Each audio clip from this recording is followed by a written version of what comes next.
Good morning. आज हम DElEd second semester में पेपर सप्तम संस्कृत, इसमें हम देखेंगे यूनिट 4 व्याकरण। व्याकरण में हम देखेंगे प्रत्यय। प्रत्यय क्या है? प्रत्यय संस्कृत व्याकरण की एक अति महत्वपूर्ण विशेषता मानी जाती है। इसके ज्ञान के बिना संस्कृत का पूर्ण ज्ञान नहीं हो सकता। धातु या शब्दों के बाद जुड़ने वाले शब्दांश को प्रत्यय कहते हैं। प्रत्यय किसी अर्थ विशेष को अभिव्यक्त करते हैं। प्रत्यय का अपने में कोई अर्थ नहीं होता, किंतु धातु या शब्द में जुड़कर सभी प्रत्यय एक विशेष अर्थ को प्रकट करते हैं। तब प्रत्यय का भी अर्थ प्रकट हो जाता है। तो परिभाषा हम देखें, प्रत्यय वे शब्द होते हैं जो किसी शब्द के अंत में जुड़कर नए शब्दों का निर्माण करते हैं, जैसे भावतुम, भूधन, तुमुन आदि। प्रतीयते विधीयते इति प्रत्ययः, अर्थात जिसका किसी धातु या शब्द से विधान किया जाता है यानी जोड़ा जाता है, उसे प्रत्यय कहते हैं। जैसे लिख धातु में कत्वा प्रत्यय करने पर लिखित्वा, इसमें त्वा शब्द बनता है जिसका अर्थ है लिखकर। प्रत्यय प्रमुख रूप से दो प्रकार के होते हैं। पहला है कृत प्रत्यय और दूसरा है त्वधित प्रत्यय। तो आज हम पहले कृत प्रत्यय के बारे में अध्ययन करेंगे।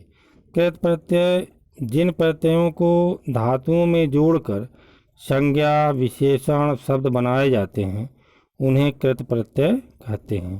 कृत प्रत्यय जोड़कर बनाए गए शब्दों को कृदंत कहा जाता है।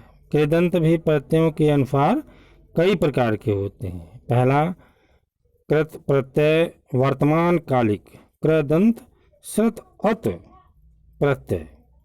वर्तमान काल का अर्थ प्रकट करने के लिए परसमय पद की धातुओं में श्रुत प्रत्यय जोड़ा जाता है। जब एक क्रिया को करते हुए कर्ता दूसरी क्रिया का संपादन करता है, तब पहले वाली गौड़ धातु में ये प्रत्यय जुड़ जाता है। जैसे अहम खादान ना गच्छामि, मैं खाते हुए नहीं जाता। तो इस वाक्य में खाते हुए गौड़ क्रिया है तथा जाता प्रधान क्रिया है। खाते हुए इस क्रिया को व्यक्त करने के लिए श्रुत प्रत्यय का प्रयोग किया जाएगा। श्रुत प्रत्यय का केवल अत शेष रह जाता है। श्रुत प्रत्यांत शब्द विशेषण के समान प्रयुक्त होते हैं।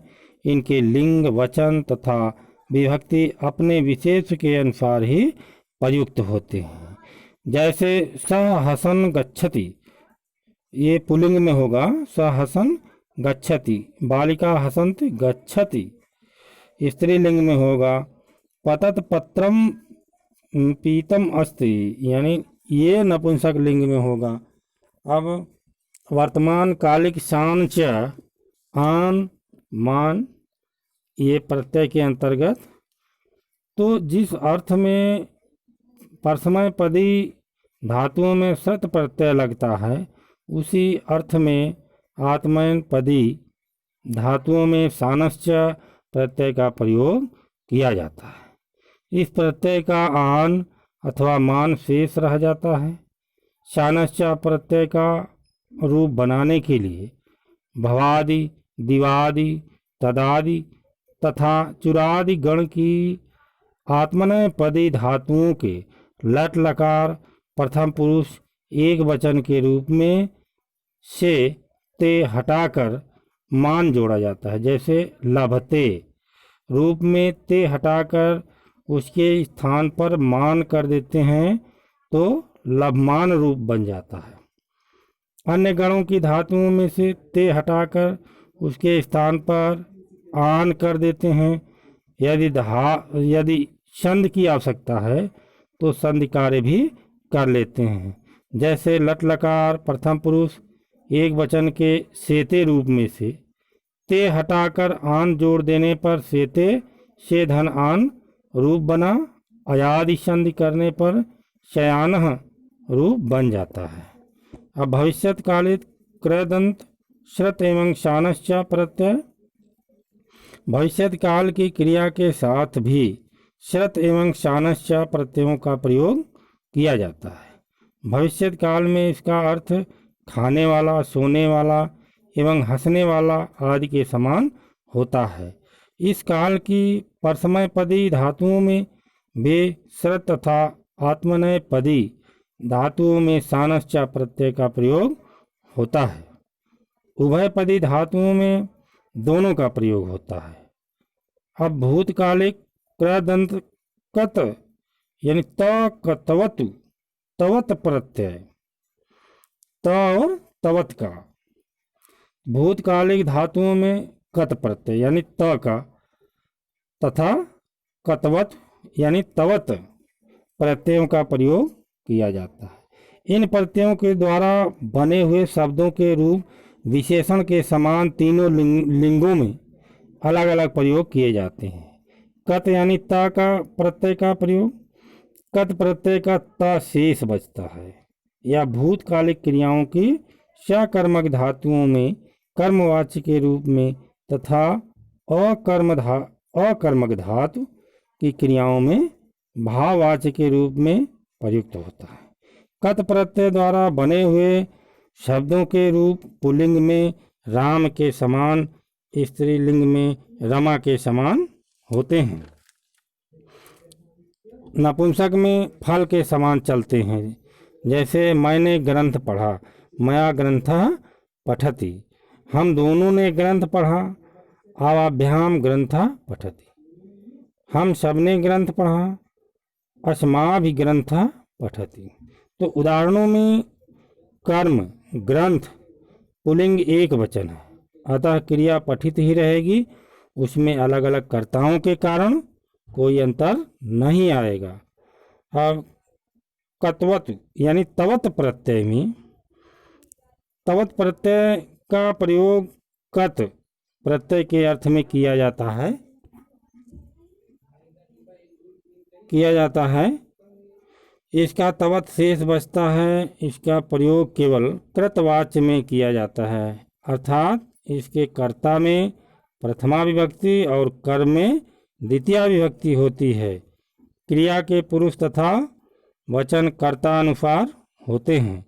जैसे राम ने पुस्तक पढ़ी, रामा पुस्तकम पठितवान। तो इस वाक्य के कर्ता राम में प्रथमा विभक्ति एक वचन का प्रयोग हुआ तथा कर्म पुस्तक में द्वितीया विभक्ति है। क्रिया के पुरुष तथा वचन कर्ता अनुसार प्रयुक्त हुए हैं। अब देखिए पूर्वकालिक क्रदंत कत्वा यानी त्वा तथा लयप में यह प्रत्यय। पहले हम कत्वा प्रत्यय देखेंगे। कत्वा में त्वा प्रत्यय का केवल त्वा शेष रह जाता है। इसका प्रयोग करके अर्थ में किया जाता है। जब एक क्रिया समाप्त करके दूसरी क्रिया प्रारंभ की जाती है तब वह पहली क्रिया को पूर्वकालिक क्रिया कहते हैं। इस पूर्वकालिक क्रिया में कत्वा एवं लयप में या प्रत्ययों का प्रयोग किया जाता है। इन प्रत्ययों का प्रयोग वहीं किया जाता है जहां दोनों क्रियाओं का कर्ता एक ही होता है।